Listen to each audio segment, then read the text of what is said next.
The tiger king एक ऐसे राजा की कहानी है जो अपनी मृत्यु को टालने के लिए 100 बाघों को मार डालता है। लेकिन फिर भी ये अपनी मृत्यु को टाल नहीं पाता और अंत में इसकी मृत्यु हो जाती है। इस राजा की मृत्यु जितना इंटरेस्टिंग तरीके से होता है, इसका जन्म भी उतना ही इंटरेस्टिंग तरीके से हुआ था। ये कहानी है प्रतिबंध पूरन की, जहां एक राजा के घर में एक बच्चे का जन्म होता है। जब ये बच्चा 10 दिन का हो जाता है तो इसके भविष्य के बारे में जानने के लिए बड़े बड़े ज्योतिषी लोगों को बुलाया जाता है। दरबार में सारे मंत्रीगण बैठे हुए थे एवं राज्य के लोग भी आए हुए थे। तभी ज्योतिषी उस बच्चे की आंखों में आंखें डालकर उसे देखते हुए कहता है, ये बच्चा बड़ा होकर वीरों का वीर बनेगा, नायकों का नायक बनेगा और योद्धाओं का योद्धा बनेगा। लेकिन इतना बोलने के बाद जो उन्हें आगे बोलना था उन्हें वो खुद ही निगल लेते हैं और चुप हो जाते हैं। तभी दरबार में बैठे हुए लोग उन्हें आग्रह करते हैं कि वो आगे बताइए। तभी वहां बैठा ज्योतिषी कहता है, महाराज, ये बातें मुझे नहीं बतानी चाहिए, लेकिन आप मुझे विवश कर रहे हो बताने के लिए। ठीक है, मैं बता देता हूं। ये बच्चा ऐसे नक्षत्र में जन्म लिया है कि एक दिन इसकी मृत्यु होना निश्चित हो गई है। ज्योतिष का इतना ही कहना था कि तभी वहां एक चमत्कार हो जाता है। वो 10 दिन का बच्चा जो पालने में झूल रहा था, वो बोल पड़ता है, अरे ओ ज्ञानी लोग। उस बच्चे का इतना ही बोलना था कि सब के सब एक दूसरे का मुंह ताकने लगते हैं। कौन बोला, कौन बोला। तभी वो बच्चा फिर से बोलता है, अरे ओ ज्ञानी लोग, ये मैं हूं जो बोल रहा हूं। मुझे तुम्हारी भविष्यवाणी की जरूरत नहीं है ये जानने के लिए कि मेरी मृत्यु होगी। इस संसार में जो भी जन्म लिया है उसे एक दिन मृत्यु होनी है। मुझे तुम्हारी ये भविष्यवाणी की जरूरत नहीं है। हाँ, अगर आप में थोड़ी सी भी अक्ल हो तो आप सिर्फ इतना कह दो, मेरी मृत्यु किस कारण से होगी। जैसे ही वो 10 दिन का बच्चा ये सब बोलता है, पूरा राज दरबार में सन्नाटा छा जाती है और वो ज्योतिषी बड़े आश्चर्य से उस बच्चे की आंखों पे आंखें डालकर देखने लगता है। तभी राज दरबार में बैठे सभी लोग ज्योतिषी से आग्रह करते हैं कि वो आगे की बात बताए, इसकी मृत्यु का कारण बताइए।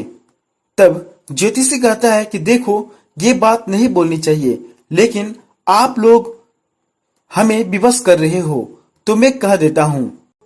ये बच्चे का जन्म बुल राशि में हुआ है और आप जानते हैं बुल और टाइगर एक दूसरे का शत्रु होता है। इसी कारण से इस बच्चे का भी मृत्यु एक बाघ से होनी है। बाघ से मृत्यु का नाम सुनकर किसी को भी हार्ट अटैक आ सकती है, लेकिन वो 10 दिन का बच्चा डरता नहीं है, बल्कि दहाड़ते हुए कहता है, बाघ सावधान हो जाओ, मैं आ रहा हूं। इसके बाद वहां और कोई चमत्कार नहीं होता।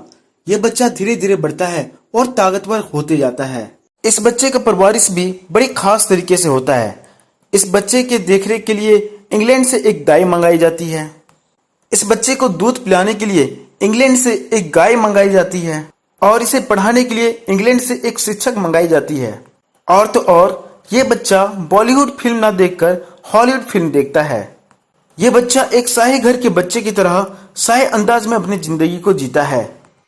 इससे जो भी युद्ध करता था ये उसको पराजित कर देता था। ये धीरे धीरे बढ़ने के साथ बलवान भी होते चला गया।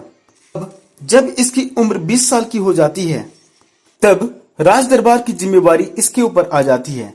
लेकिन अभी भी राज में सभी लोगों को मालूम था कि इस बच्चे की मृत्यु एक दिन बाघ से होनी है।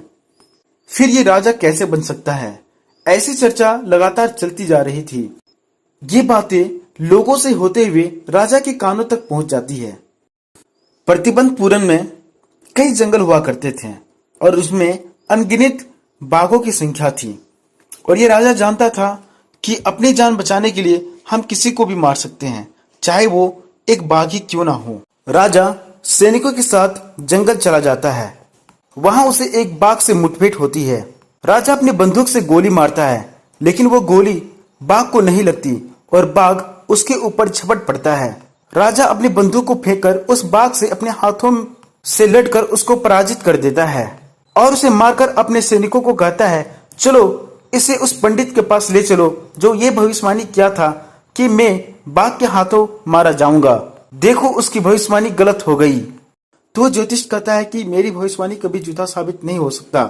आपको बिल्कुल इसी तरह से 99 बाघ और मारनी होगी। लेकिन हाँ, आपको 100वां बाघ से काफी सावधान रहना है, क्योंकि आपका मृत्यु उस 100वें बाघ से हो सकती है। अगर मैं पूरे 100 बाघों को मार दूं तो मेरे ज्योतिषी के अनुसार ऐसा संभव नहीं है।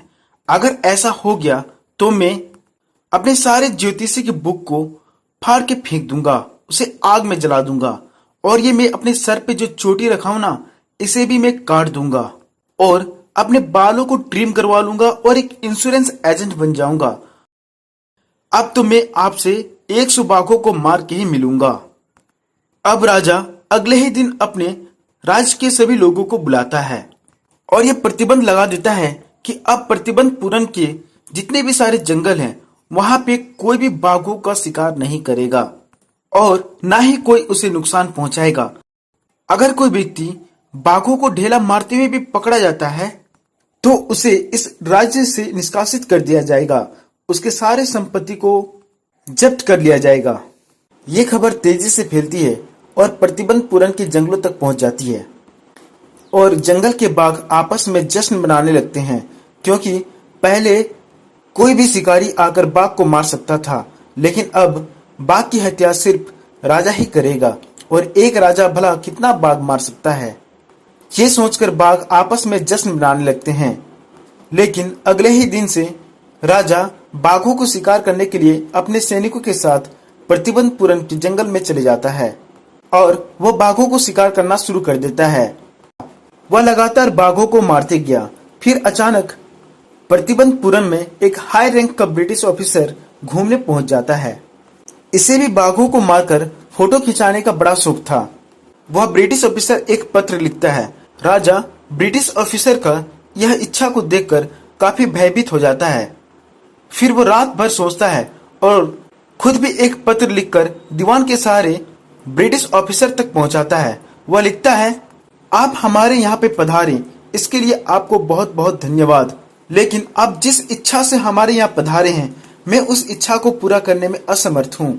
लेकिन हाँ, आप अपनी इच्छा को हमारे यहाँ कई विकल्प के साथ पूरा कर सकते हैं, जैसे कि हमारे राज्य में चूहों की संख्या बहुत ज्यादा है, आप ऐसा करें चूहों का शिकार कर ले।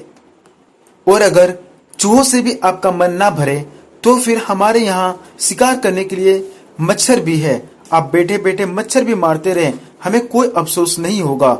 लेकिन हाँ, आप बाघों के बारे में ना सोचें, क्योंकि बाघ का शिकार तो सिर्फ मैं ही करूंगा। ये बात जानकर ब्रिटिश ऑफिसर दोबारा एक पत्र लिखता है और राजा से कहता है, राजा साहब आप ही बाघ मारे, मैं तो बस आपके द्वारा मारे गए बाघ के सामने बंदूक तान कर फोटो खिंचाना चाहता हूँ। पर राजा इस बात को भी स्वीकार नहीं करता है, क्योंकि उसे डर होता है कहीं दोबारा ऐसा ही ब्रिटिश ऑफिसर और ना आ जाए तो फिर वो किन किन लोगों को समझाएगा।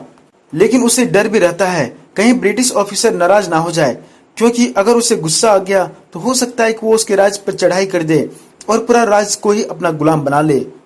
फिर वो क्या करेगा?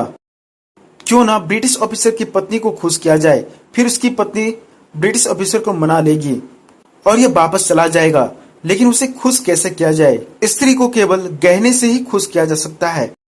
राजा दीवान साहब को कलकत्ता के एक बड़े से ज्वेलरी शॉप में भेज देता है। वहां से दीवान साहब सैंपल के तौर पर 50 डायमंड रिंग ले आता है। राजा इन सारे डायमंड्स की रिंग्स को ब्रिटिश ऑफिसर की पत्नी को भेज देता है।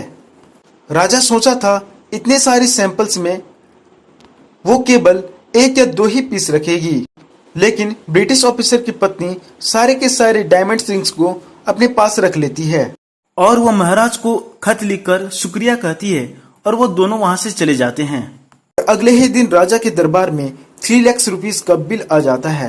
लेकिन राजा फिर भी खुश था, क्योंकि पैसे गए तो गए, कम से कम बाघ तो बच गए। अब वो राजा फिर बाघों के शिकार में निकल पड़ता है और मारते मारते करीबन 70 बाघ तक मार देता है और प्रतिबंधपुरम के जंगलों में बाघों की संख्या लगभग समाप्त हो जाती है। राजा अब परेशान हो जाता है, क्योंकि अभी भी उसे अपना लक्ष्य को पूरा करने के लिए और 30 बाघों को मारना था। एक दिन वो काफी क्रोधित हो जाता है और अपने दीवान साहब को बुलाता है दीवान साहब, आपको पता भी है, अभी भी हमारी इस बंदूक से 30 बाघों को मरना है। महाराज, माफ कीजिएगा, पर मैं तो बाघ नहीं हूं। आप मेरी तरफ से बंदूक को हटा लें। अरे बेवकूफ, तुम्हें कौन बाघ कहता है, गधे? मैं तुम्हें यहाँ एक खास काम के लिए बुलाया हूँ। महाराज, फरमाइए, आपकी क्या इच्छा है?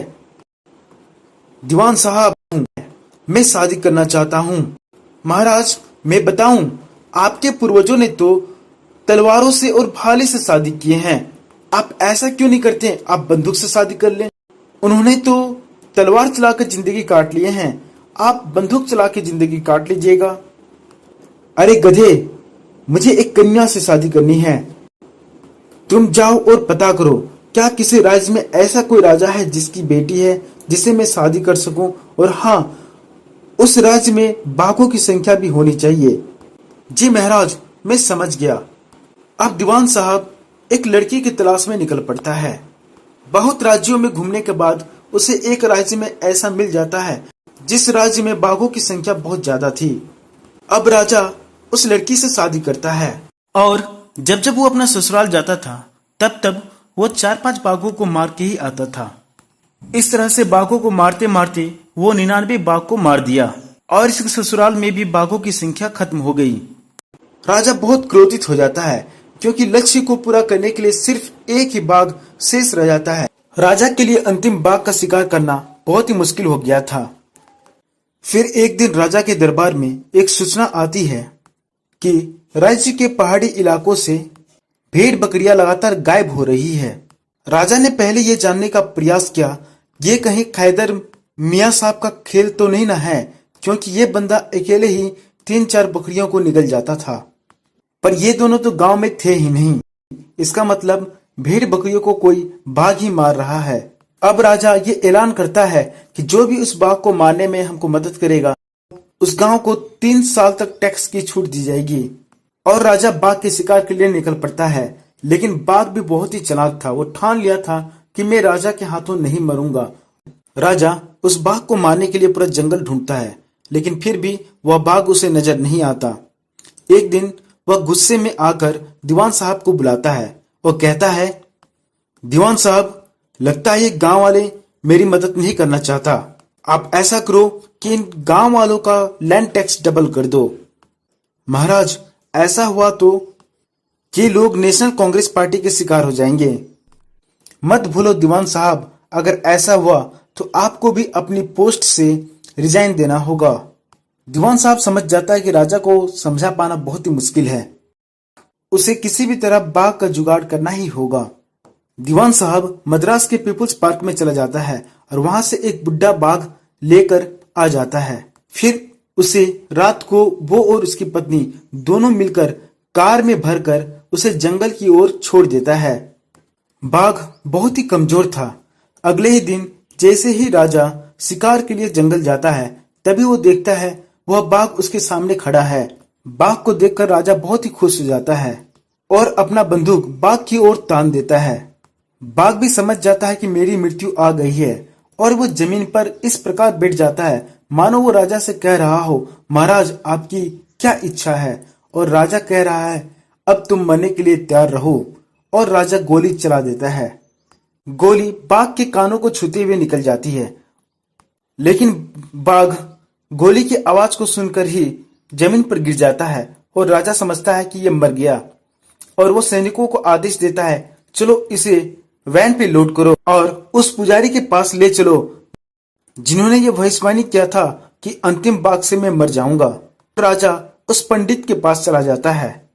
इधर सैनिक जैसे उस बाघ को उठाने के लिए जाता है, वो देखता है कि वो बाघ डरे हुए एक आंख खोलकर उसे देख रहा है। सैनिक समझ जाता है राजा का निशाना चूक गया है, क्योंकि बाघ अभी भी जिंदा था। फिर सैनिक लोग आपस में राय मशवरे करके उस बाघ को गोली मार देता है और राजा की इच्छा अनुसार ढोल नगाड़े के साथ उस बाघ को राजमहल में ले जाया जाता है और वहीं पर उसे दफनाया जाता है। इस तरह से राजा 100 बाघों को मार देता है। अब राजा ये ठान लेता है कि अब मैं शिकार विकार नहीं करूंगा और अपने परिवार के साथ समय बिताऊंगा। कुछ ही दिनों के बाद राजा के बेटे का जन्मदिन आता है।